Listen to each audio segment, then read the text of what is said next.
Hello historians, I am Jennifer Worman and this is my discussion video for the History 512 class for the research presentation discussion on my topic that answers the question, why did Benjamin Harrison V distinctly experience Benedict Arnold's treachery when his plantation was targeted and attacked by Arnold, who fixed on personal retribution, set aside any remaining patriot comradeship, and defied orders from his new British superiors? I will attempt to present the interpretations and impartial analysis of this study while acknowledging that according to course guidelines, historians must be honest and objective in their research, accepting it is God who has established order, intelligence, and truth, while recognizing the Bible and history teach all men to recognize their human limitations.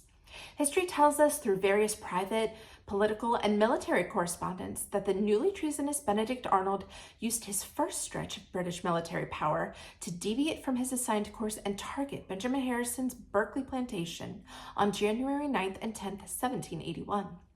Seated on the Virginian James River and boasting over 1,000 acres and a 3-story Georgian brick mansion, Berkeley was spared from burning by Arnold, who fancied the plantation for himself as a post-war reward.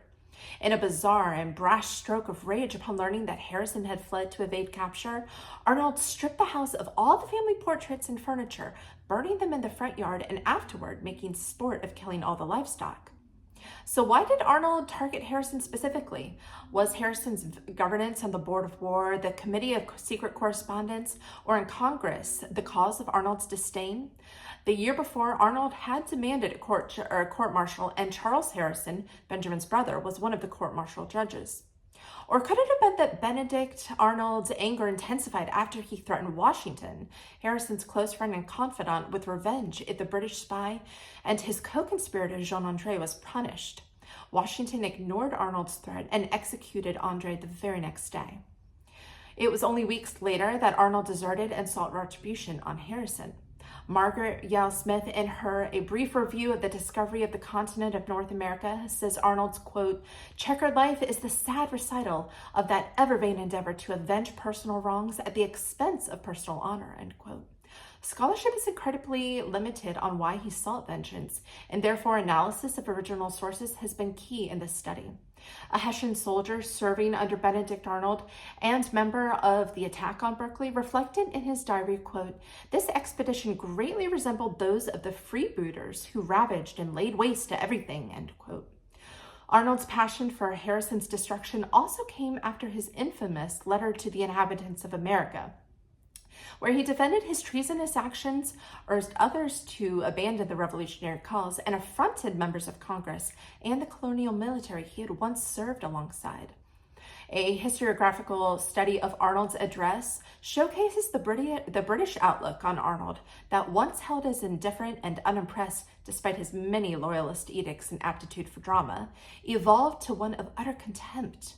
America and England both rebuked him, and his untrustworthiness clung to Arnold like a scarlet letter.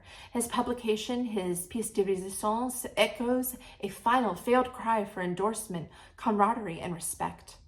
Harrison had retained all of these, and Arnold saw his chance to slight him, and so he took it. Mark Edward Lender and James Kirby Martin's 1999 publication entitled A Traitor's Epiphany, Benedict Arnold in Virginia and His Quest for Reconciliation still regards Arnold as the, quote, great betrayer, end quote, despite looking through the progressive lens that considers the more traumas and trials and torments that Arnold experienced as an American soldier. So while history remembers Arnold's sensational demise from hero to traitor, the historiography has changed very little in regards to his historical identity as a defector solely acting out of personal insult and greed. This is an overly rudimentary understanding that fails to acknowledge the layers of complexity between the two men.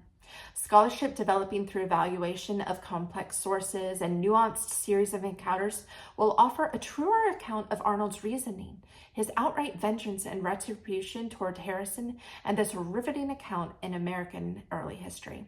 Thank you and stay curious.